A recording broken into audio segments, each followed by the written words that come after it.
So how is Pepsi positioning for growth in this economic environment? Well, to answer that question, we're going to turn to PepsiCo CEO and chairwoman, Forbes' third most powerful woman in the world, Indra Nooyi.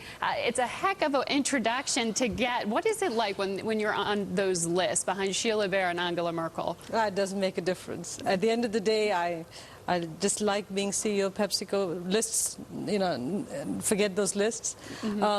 And I think I'd be happiest when they say I'm the best mom or the best wife. At this point, I'll just take this all with modesty and leave it there. Well, it's a tremendous balancing act.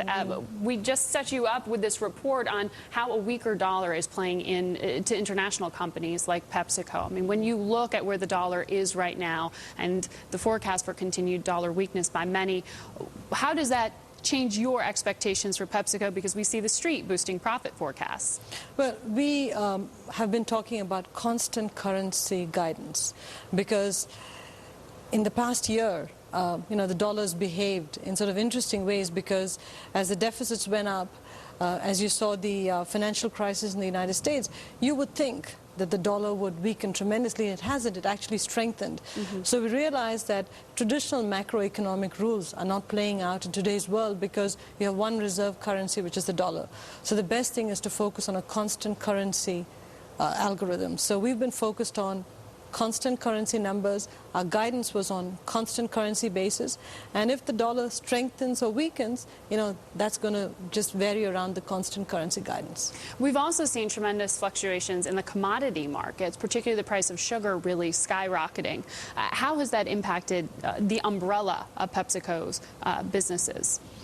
Regular sugar, as opposed to high fructose corn syrup, is really used in countries like Mexico, certain Latin American countries, and certain Asian countries, and the Middle East.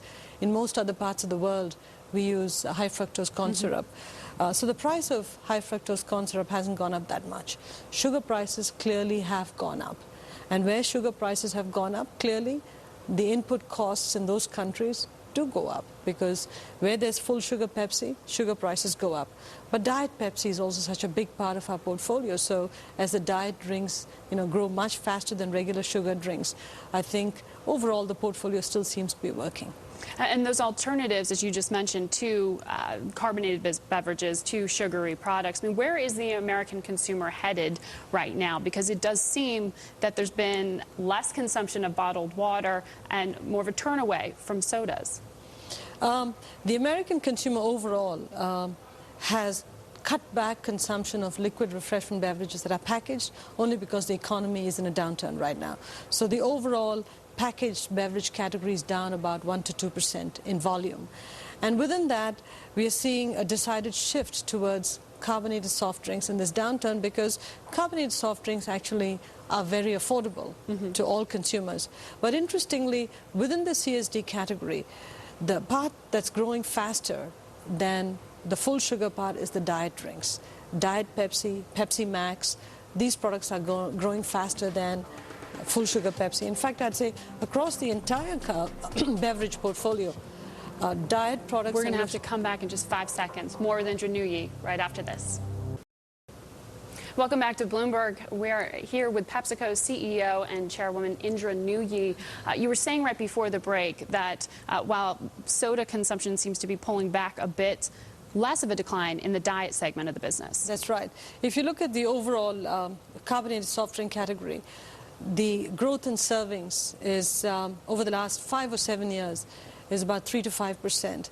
But the growth in calories is negative 5 to 7%. So what's really happening is that you're seeing consumers shift from regular sugar drinks to diet drinks and low sugar options. And this is happening across the entire liquid refreshment beverage category, which is great for consumers, because what we're really saying is we're providing so many more choices of beverages that are low in sugar or no sugar at all, like our Sobe, zero-calorie Life Water, Diet Mountain Dew, Diet Pepsi, Pepsi Max. I mean, the portfolio is expanding on the no-sugar version so rapidly that consumers are now saying, hey, these taste as good as a regular sugar version, and they're switching to that.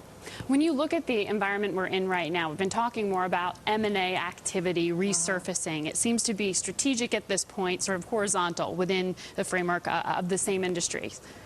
When you look at a Kraft deal, like we're seeing, a former PepsiCo executive at the helm there with Irene Rosenfeld, when you look at an acquisition like that, how would you sort of estimate the bid size for Cadbury? Does that come in sort of within your realm of what normalcy should be in this environment?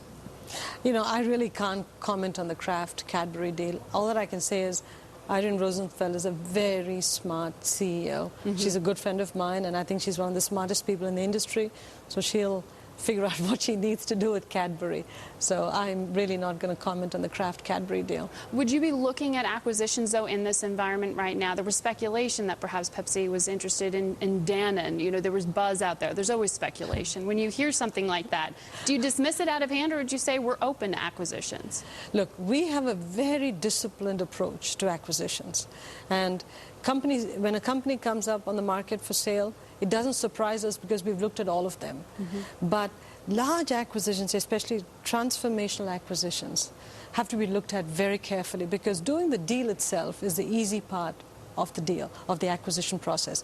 It's the post-merger integration and getting it through the regulators that is the really tough part of the process. So as we look at the entirety of this process and say, is it worth paying up to go through the disruption and the post-merger integration process we have to go through, and is it really going to create that much value to PepsiCo versus doing something organically? We look at these options and say, it makes or does not make sense.